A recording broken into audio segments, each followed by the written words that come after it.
Assalamualaikum warahmatullahi wabarakatuh. Jumpa lagi dengan saya Suyatin SPD, calon guru penggerak angkatan 9 instansi SD Negeri 8 Kabupaten Aceh Tengah. Di ruang kolaborasi modul 3.1 ini, yaitu pengambilan keputusan berbasis nilai-nilai kebajikan sebagai seorang pemimpin. Kami dari kelompok 3 yang terdiri dari Ibu Novia Damayanti SPD, Ibu Anna Yusmawati SPD, dan saya sendiri Suyatin SPD.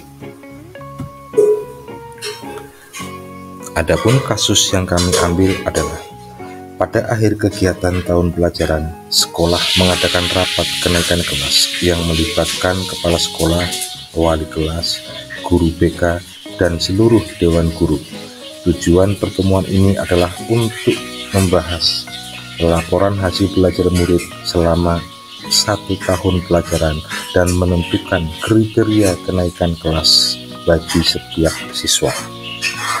Dalam laporan tersebut, terdapat beberapa siswa yang memiliki presentasi kehadiran di bawah 75% dan nilai capaian kognitif mereka juga berada di bawah standar dan yang telah ditetapkan. Namun, kepala sekolah memberikan perintah kepada dewan guru untuk memberikan nilai kepada semua siswa tanpa kecuali, dengan syarat minimal mereka naik kelas.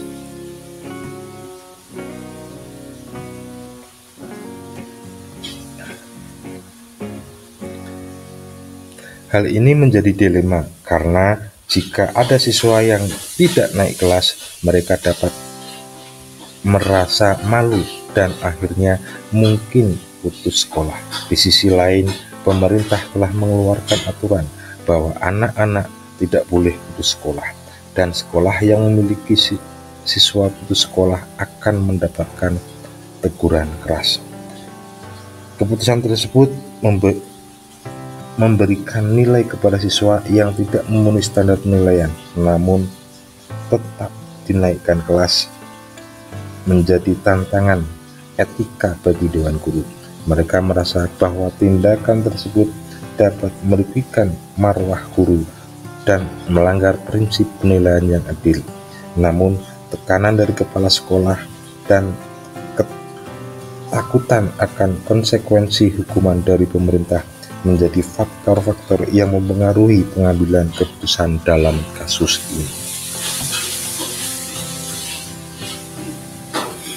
Analisis kasus yang pertama adalah paradigma dilema etika, yang kedua prinsip dilema etika, yang ketiga 9 langkah pengambilan dan pengujian keputusan.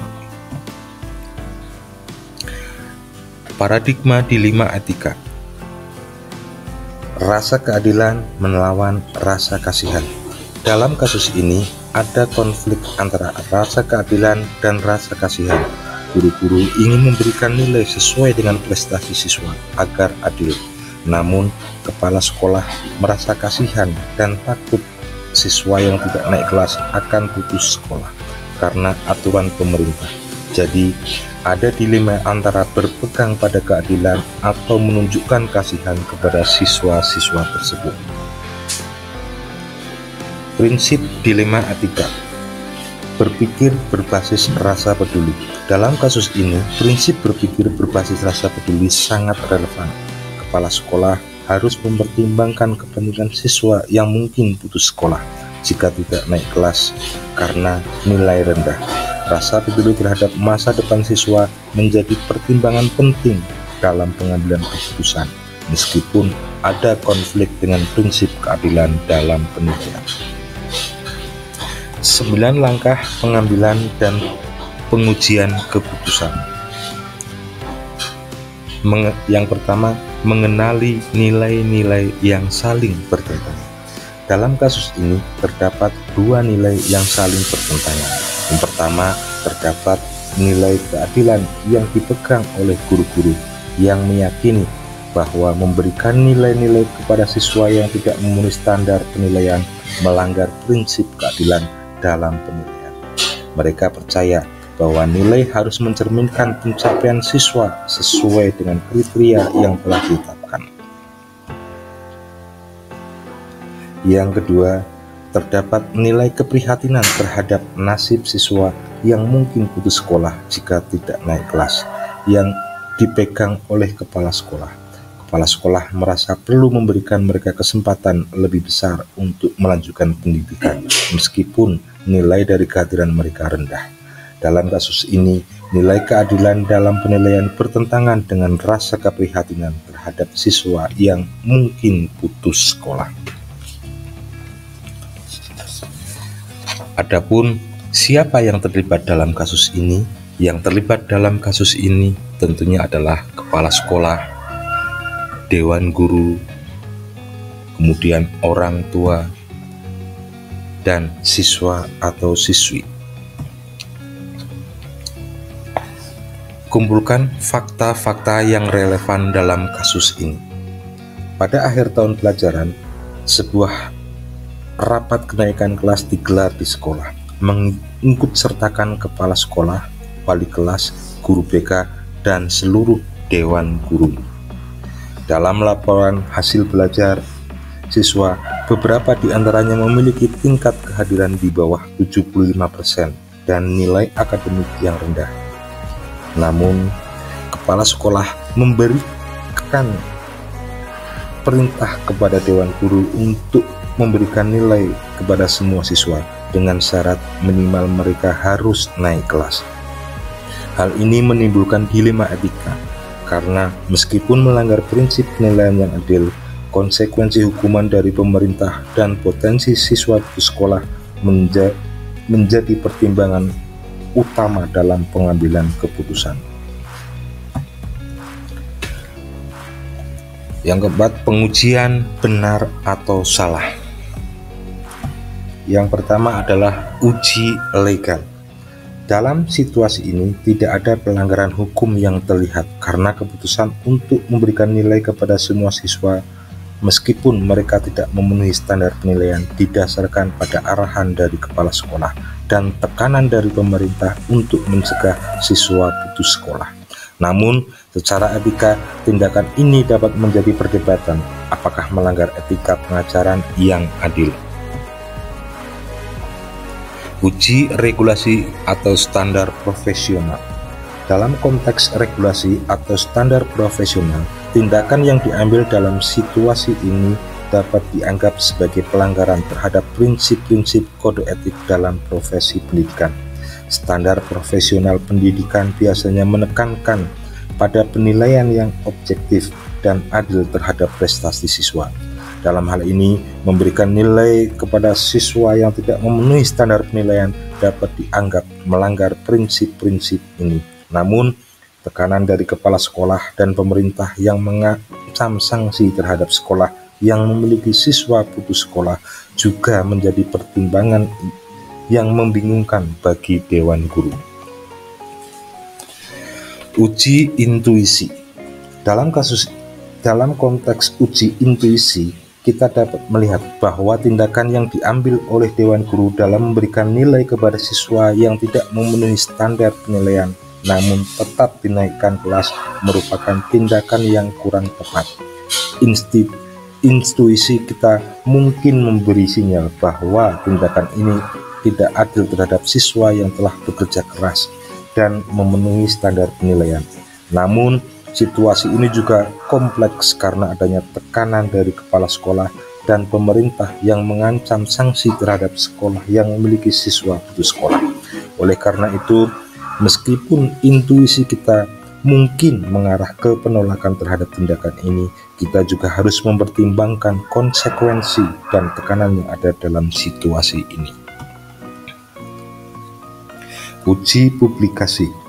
Dalam konteks uji publikasi, jika keputusan dewan guru untuk memberikan nilai kepada siswa yang tidak memenuhi standar penilaian namun tetap dinaikkan kelas dipublikasikan di media atau menjadi viral di media sosial, mungkin akan menimbulkan kontroversi di masyarakat. Orang-orang mungkin akan berpendapat bahwa tindakan tersebut tidak adil terhadap siswa yang telah bekerja keras dan memenuhi standar penilaian. Selain itu, pihak sekolah dan dewan guru juga mendapat sorotan negatif dari publik. Oleh karena itu, dari segi publikasi, keputusan ini mungkin akan dianggap kontroversial dan kontekstual, tergantung pada bagaimana publik meresponnya.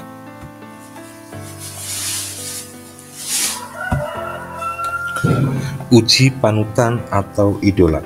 Keputusan yang akan diambil yaitu memberikan nilai kepada siswa agar mereka bisa naik kelas didasarkan pada pertimbangan untuk mementingkan nilai kemanusiaan siswa agar tidak putus sekolah. Dalam konteks ini, keputusan ini mencerminkan prinsip peduli terhadap nasib siswa-siswa tersebut, sehingga mereka dapat melanjutkan pendidikannya tanpa harus menghadapi resiko putus sekolah. Dalam hal ini, kepala sekolah dan dewan guru bisa menjadi panutan dengan mengambil langkah ini untuk menjaga kesejahteraan siswa dan mengikuti aturan pemerintah yang melarang siswa putus sekolah. Pengujian paradigma benar lawan benar. Paradigma yang sesuai dengan pengujian benar lawan benar dalam situasi tersebut adalah rasa keadilan atau justice lawan rasa kasihan atau mercy.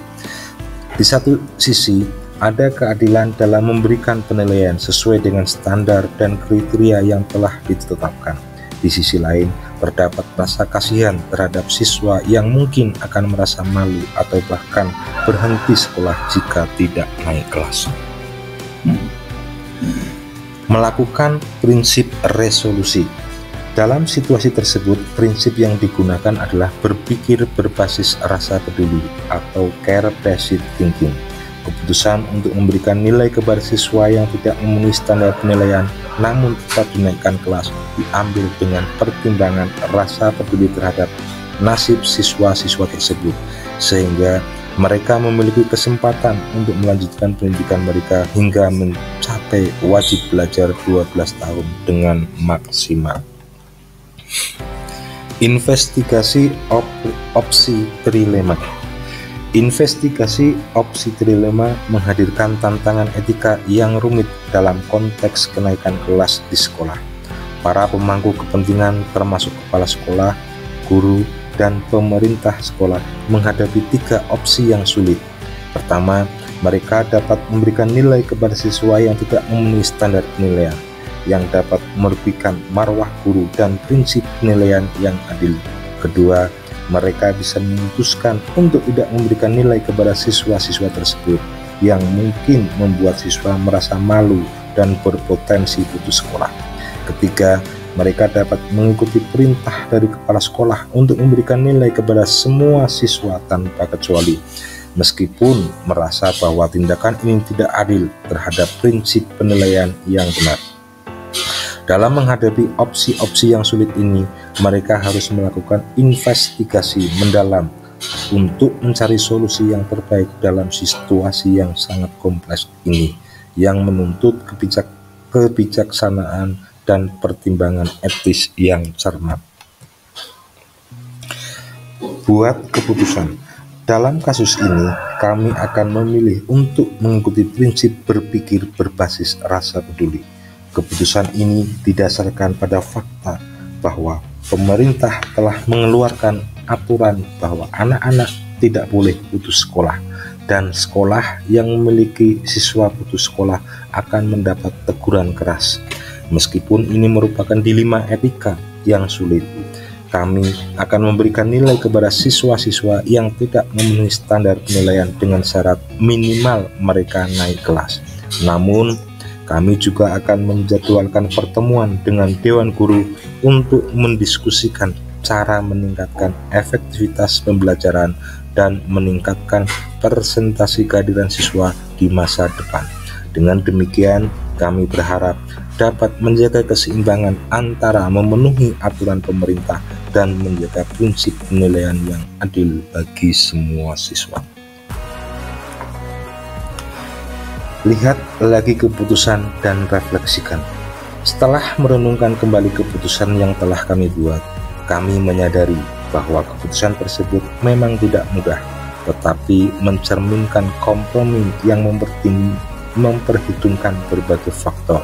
Meskipun memberikan nilai kepada siswa yang tidak memenuhi standar penilaian mungkin tidak sepenuhnya adil. Mematuhi aturan pemerintah tentang wajib belajar 12 tahun juga memiliki dampak positif dalam jangka panjang.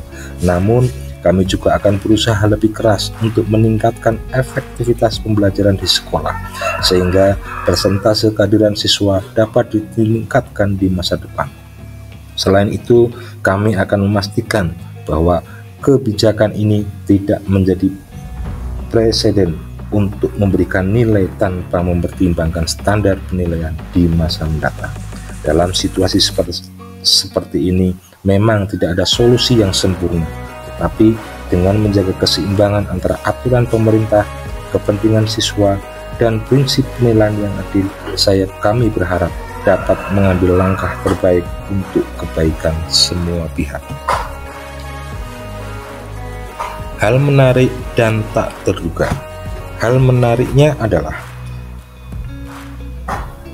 bagaimana keputusan yang diambil harus mempertimbangkan berbagai faktor yang saling bertentangan. Di satu sisi, ada tekanan untuk memenuhi aturan pemerintah yang mewajibkan wajib belajar 12 tahun tanpa siswa yang bersekolah. Di sisi lain, prinsip penilaian yang adil dan kualitas pendidikan juga harus dijaga. Konflik antara kewajiban moral terhadap standar penilaian dan tanggung jawab terhadap kebijakan pemerintah menciptakan dilema etika yang kompleks. Ini menggambarkan betapa sulitnya pengambilan keputusan dalam situasi di mana nilai-nilai saling bertentangan. Hal yang tidak terduga dalam kasus ini adalah bagaimana tekanan dari pemerintah untuk mencegah siswa putus sekolah dapat bertentangan dengan prinsip penilaian yang adil dan kualitas pendidikan. Sebelumnya, mungkin tidak diantisipasi bahwa pemerintah akan menerapkan kebijakan yang dapat memaksa sekolah untuk mempromosikan siswa yang sebenarnya tidak memenuhi standar penilaian.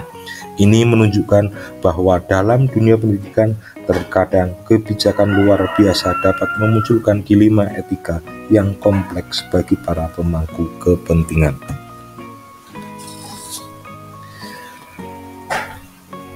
Tahapan pengambilan dan pengujian terhadap studi kasus penilaian, apakah telah tepat atau belum? Mengapa? Masihkah ada pertanyaan-pertanyaan lanjutan dalam benak? Apakah pilihan pengambilan keputusan ini telah tepat? Tahapan pengambilan dan pengujian terhadap studi kasus ini telah berjalan dengan baik.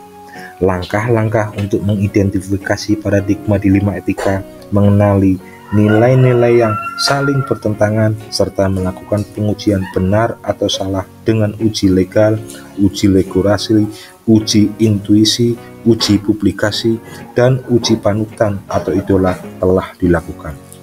Selain itu, pilihan keputusan telah dianalisis menggunakan 3 prinsip menyelesaikan dilema, yaitu berpikir berbasis rasa peduli, investigasi opsi trilema, dan uji publikasi. Namun, ada beberapa pertanyaan lanjutan yang dapat muncul, misalnya bagaimana dampak jangka panjang dari keputusan yang diambil dalam kasus ini terhadap sekolah dan murid-muridnya. Apakah ada solusi alternatif lain yang dapat dipertimbangkan untuk mengatasi dilema etika yang dihadapi? Bagaimana pihak-pihak terkait, seperti guru-guru dan orang tua murid, merespon keputusan tersebut? Semua pertanyaan ini perlu dipertimbangkan untuk memastikan bahwa keputusan yang diambil adalah yang terbaik dalam situasi ini.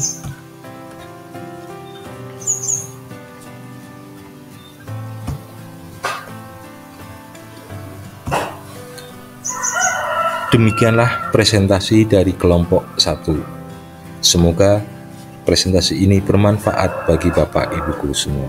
Akhirul kalam, wassalamualaikum warahmatullahi wabarakatuh.